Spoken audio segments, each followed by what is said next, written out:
We are back on Afternoons with Buchanan and Hill. I missed this Mariah, too, Cleopatra. First of all, that's my birthday twin. Oh, really? Oh, yeah. Oh, yeah. Yeah, this was good Mariah, boy. You couldn't, look, Mariah was This the is Mariah deal. before, what's that silly man? Nick Cannon, right? The silly man with all the families. Oh, man. She went left with that. Yes, yes. They were blessed with 2 children, but there it is. There it is. There it is. You're listening to the afternoon show. It is straight up at 4:10. I am Atiba Buchanan. Darlene Hill is out today, but as you can hear, family is in the building. Mrs. Cleopatra Draper, again, thank you for joining me today. Oh, I'm happy to be here. Absolutely, absolutely. We're going to cut right to it in this hour because we have a when I say distinguished guest, extremely distinguished guest. Joining us on the live line is author Richard Rothstein. He is a distinguished fellow of the Economic Policy Institute and an emeritus, I always mess this word up, emeritus senior fellow at the Thurgood Marshall Institute at the NAACP Legal Defense Fund. He lives in California, where he is a senior fellow at the Haas Institute for the University of California, Berkeley.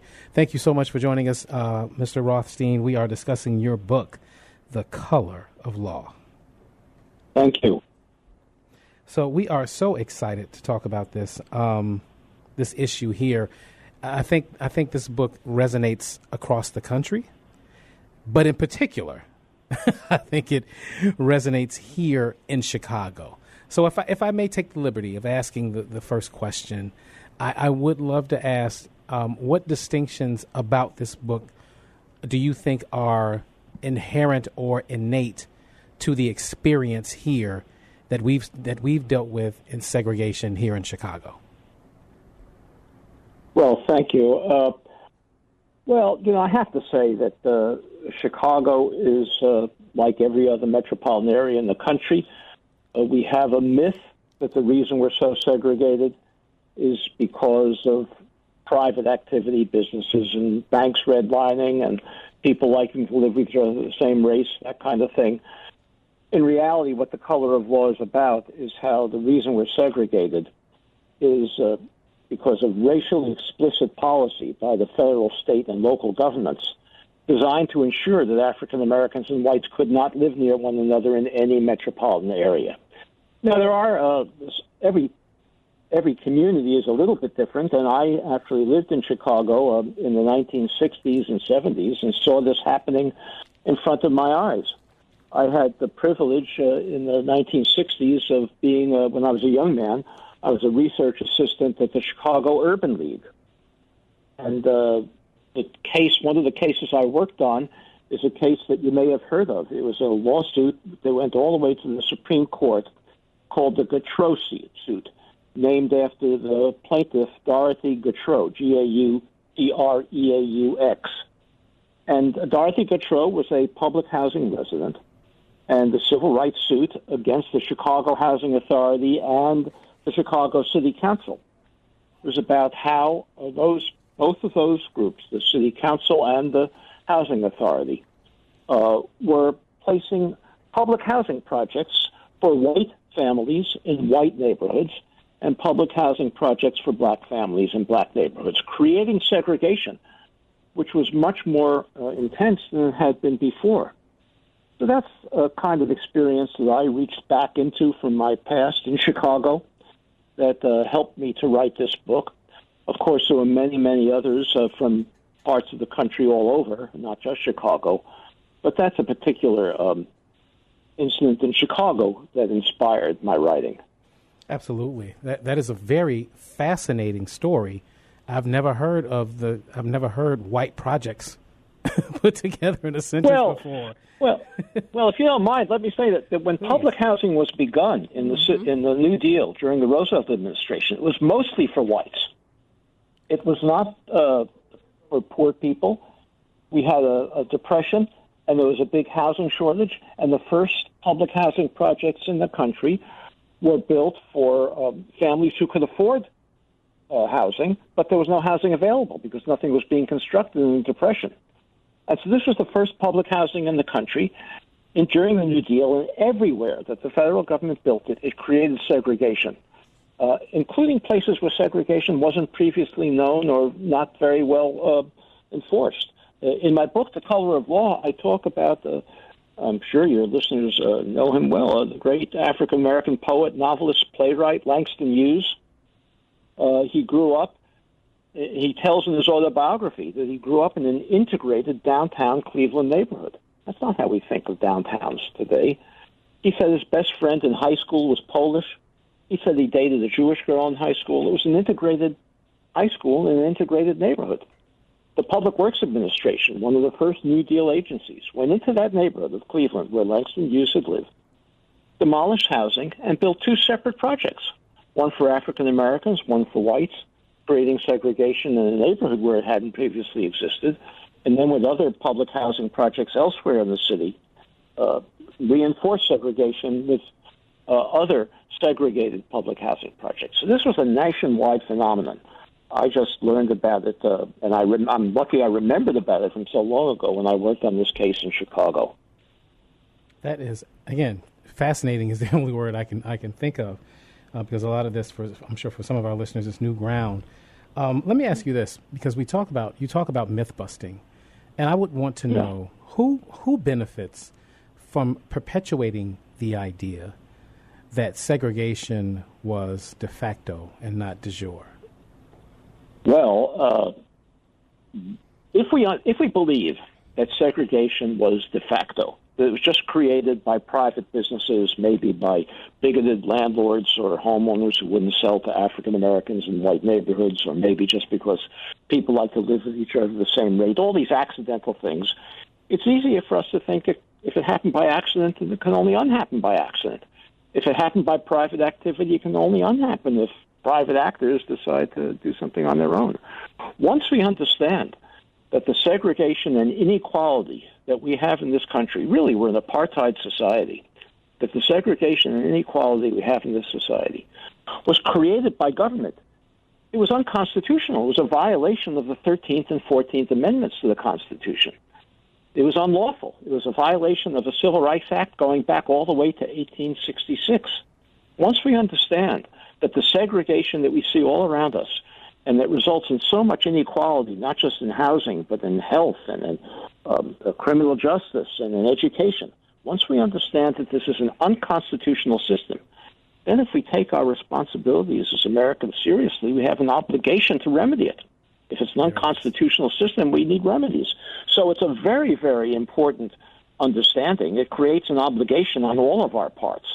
So who benefits from the myth that happened by accident? All of those private interests benefit from segregation because they're immune from remedy if it wasn't an unconstitutional system. Very well said. Let's do this. We're up on our first break, and I want to hit this right on time. I know Mrs. Cleopatra has some questions for you. So we're going to take this real quick break for traffic and weather. More with author Richard Rothstein when we come back. And we are back. You are listening to the afternoon show. Live on the airways with us is Mr. Richard Rothstein. He is the author of The Color of Law.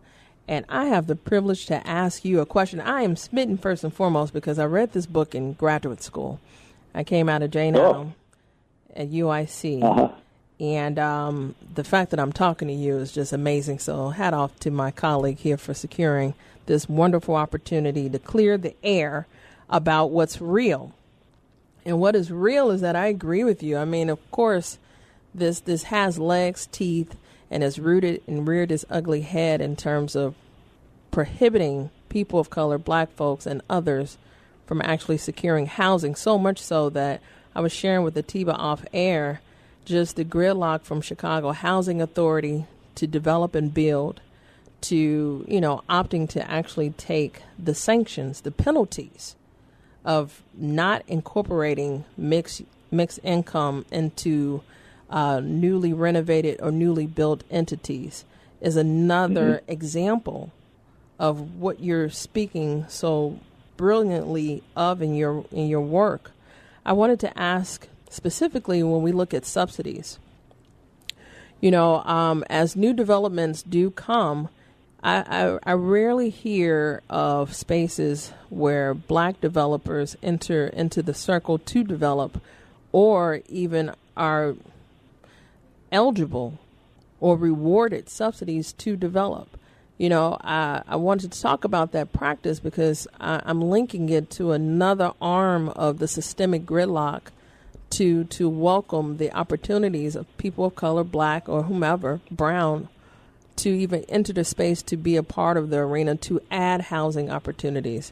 What's your take on the lack of access to that subsidy? Because the subsidies can be awarded from either the state, federal, or city that has yet to play a part.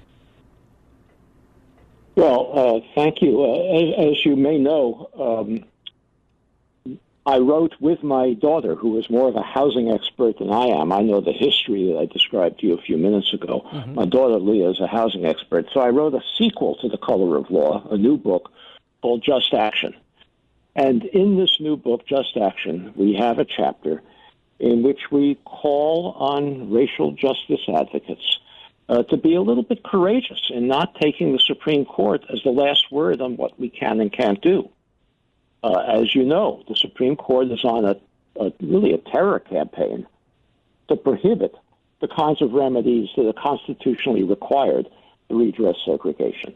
One of those remedies would be to favor African-American developers to build mixed-income housing, to provide them subsidies that are, I think, completely constitutionally justifiable in view of the way in which these inequalities were created. But the Supreme Court is on a tear, as you know, to persuade the American people that we are a completely racially egalitarian society now. Race no longer matters. Let bygones be bygones. Nothing in the past has any effect on what's going on today. And that's a crazy theory, but a lot of people are swallowing it whole. And we need to be courageous in resisting it, in going ahead, perhaps in defying the Supreme Court if necessary, or making very, very slight workarounds to force them to confront the unconstitutional nature of their present practices. So I agree with you. I think we do need those kinds of subsidies. We need subsidies for all developers to build mixed-income housing. The federal government now has housing for the poorest people, Section 8 subsidies, and the low-income housing tax credit. Of course, anybody can build market-rate housing, but there's a big missing middle for which there are no subsidies and for whom housing is unaffordable. Most African Americans aren't poor. Most African Americans are working class. They're middle class, but they can't afford housing in today's market. And so what we need are subsidies not only for the poorest families, which we do need, but also for the middle class, the lower middle class, which is where most African Americans are represented. I'm sorry, one more question, if I may. We just had a historical run with Bring Chicago Home here in Chicago. Are you familiar with that initiative? No. So Bring Chicago Home was an opportunity to put a campaign on the referendum ballot for this past primary to address homelessness. More than 68,000 people in Chicago are homeless, majority of whom are black. And to really address the displacement over, would you say, Atiba, about 30 years, right? It's been about 25 to 30 years of tearing down housing projects, displacing black and brown people, predominantly black folks, historically, that have been in those homes for decades. Yes. The measure failed, not by a wide margin, but it failed, and it didn't make the referendum ballot. But the point that I'm making is, with that initiative, by you being in California, you've bore witness to homelessness being exasperated. And with the new leadership under Mayor Karen Bass immediately addressing that, what say you in terms of that remedy and the fact that we put forth an initiative here, it was rejected for a number of reasons, right? On top of being combated with the humanitarian crisis with the migrants all across the country, specifically here in Chicago. What are the tactics that are being put in place in California that you approve of that we should considerably adopt here, seeing as how you've been rooted in this housing fight for decades? Well, let me say that that racial justice is not the only problem that we face in this country, the lack of racial justice. We also have growing economic inequalities, and those need to be addressed. Many of the homeless people, for example, are people who are working. They've got jobs that don't pay enough to afford housing in today's market. That's outrageous. These are not people who don't want to work, who don't want to pay for their housing. Housing is unaffordable. And so the first thing we need to do is, if we're going to continue to have this housing shortage, we need to raise the incomes, have higher minimum wages. California has raised its minimum wage. I forget how much now. It's considerably higher than Chicago. That's the first step that's necessary so that people who are working full time and have families don't have to live in their cars, don't have to live in tents under the freeway. So that's the first thing. The second thing is we need more housing generally, because what happens when you have a shortage of housing is that the people who are most affected are the people at the bottom, because the people who can afford housing at today's, given a housing shortage, are going to outbid all of the people with lower incomes, and they're disproportionately African American. So we need to abolish zoning rules that prohibit the construction of modest housing, duplexes and triplexes. We need subsidies for all kinds of housing. I mentioned a minute ago, missing middle housing that will enable people to be able to find stable housing. So those are the kinds of policies you need. They're not all housing policies. There are economic policies as well, and we can't forget that both are necessary. In our new book, Just Action, what we say is, although the federal government created the segregation that we know today, what I said before, I call it an apartheid system that we know today. Once it's created, much of what sustains it and exacerbates it is local policy. And one of the things, the main arguments that we make in this new book, Just Action, is that there's an enormous amount that can be done by local new civil rights groups that can press for remedies to the unconstitutional practices of the past, and that there is no appetite now for national policy to address any of these things, but many of them can be done locally. The local governments can subsidize missing middle housing for working and middle-class families because there are no subsidies available for that, and that would help to address the housing crisis, the homelessness, as well as the housing crisis generally. Hold that thought, Mr. Rothstein. We're up on our next break. But you've led us to where we need to take this conversation, which is getting into some of the solutions. So let's take this break for news, traffic, and weather. When we come back, we'll take your call, 773-591-1690. We see you holding K. And again, we'll talk more solutions with author Richard Rothstein. We'll be right back. We are back on Afternoons with Buchanan and Hill, joined on the live line by author Richard Rothstein. And as promised, I want to go straight to the phone lines. Kay, you are on WVON. Good afternoon. Great discussion. Thank I you. want to know where are the watch groups, or is there any kind of group or people that are like not black people, but other people that are like, you know what? I'm tired of our country taking advantage of black people. Let's do something about it. I don't see anybody standing up for black people. We have to fight our own fights, and I don't think that's right. If we're all Americans, Americans should be fighting for the justice of all Americans. And I think it's really strange that our country doesn't want to take care of its people like all the other countries take care of their people. They have universal health care. They have maternity and paternity leave. I mean, they have everything that would make them whole as a nation, but our country won't do that for us. So where is that stuff at? Thank you so much for that, Kay. Let me, Professor, do you teach? You teach, right? No. Okay. I'm an old man. I'm retired. Oh, I was so close to calling you professor. I was like, wait a minute. No, not at all. No. But Mr. Rothstein, to her point. Just Richard. Richard is fine. Richard, okay. Yeah, go ahead. Richard, to her point. Do we kind of lose the messaging on this? Could we further our agenda? Could we get further in our agenda if the messaging around equity was based upon the Constitution, right? As opposed to just equaling the playing field. Well, I think, yes, that's why I wrote both of these books, to show that we have an unconstitutional system, and if people understand that, they'll understand that not only it's a good idea to address racial inequality, but it's an obligation.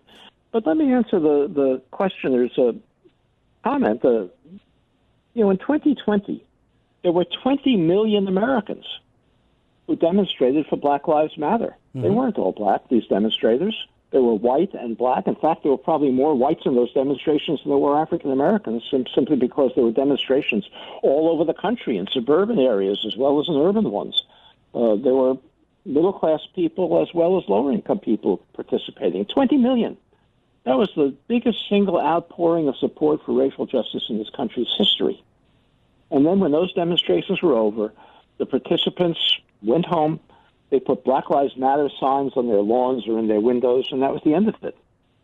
And we wrote Just Action, this book that we published this past year. We wrote Just Action because we thought that one of the reasons, and probably the main reason, that those 20 million people didn't step up on a biracial basis to continue the fight was because they didn't know what to do, and nobody asked them to do anything.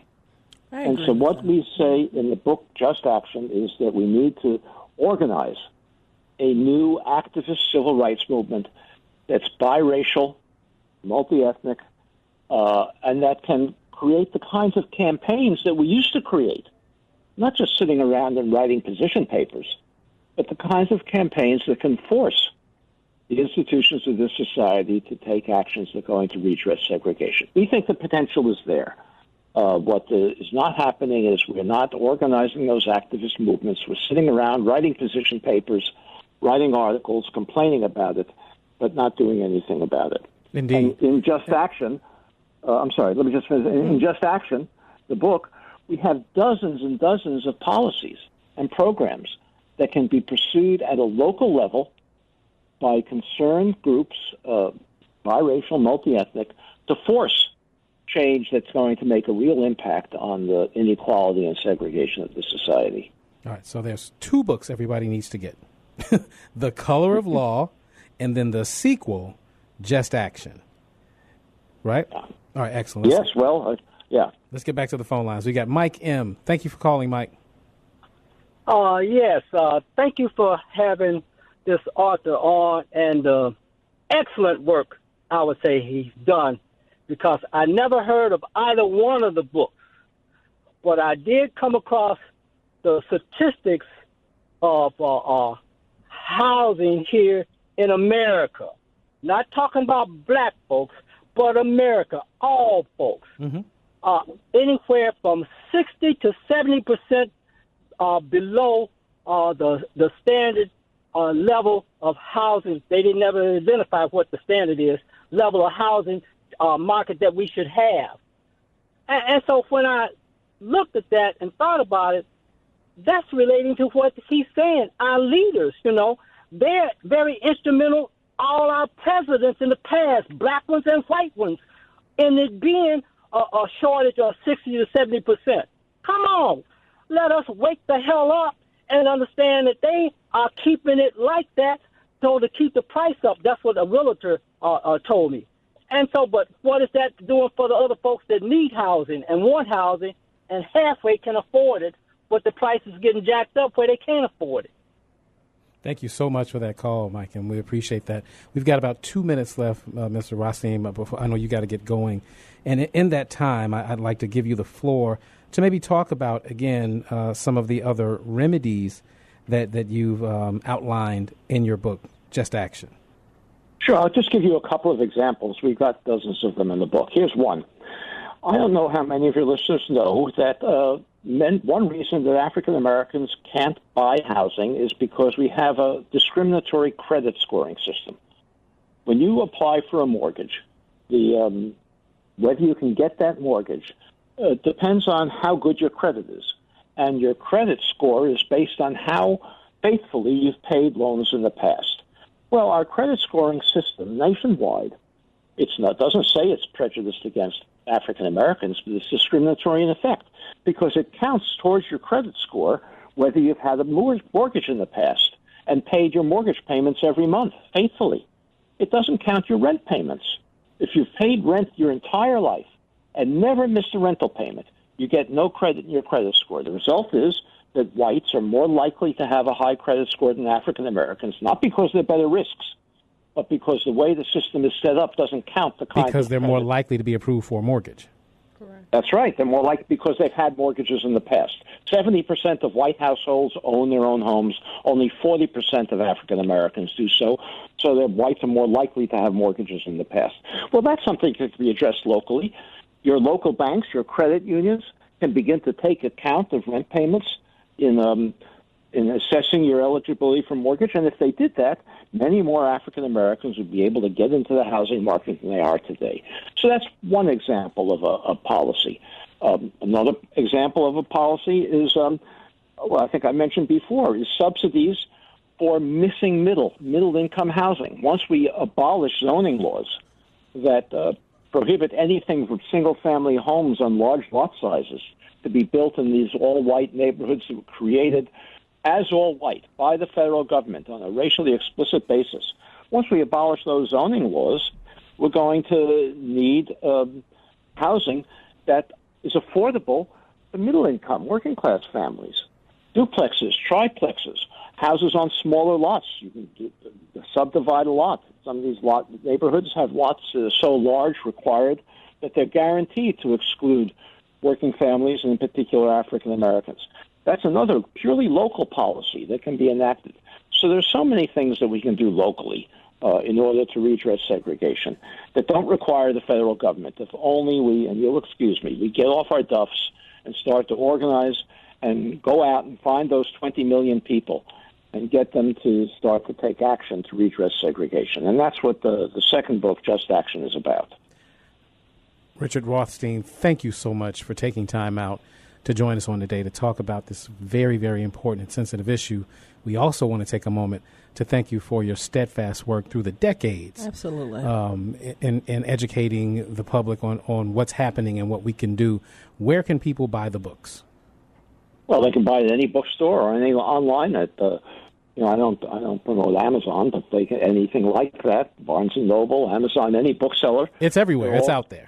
Yeah, it's everywhere. Yeah. Go online and you can find it. One book is called Color of Law, and the other book is called Just Action. There it is.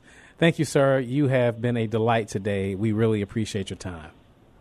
Thank you very much. All right. Take care.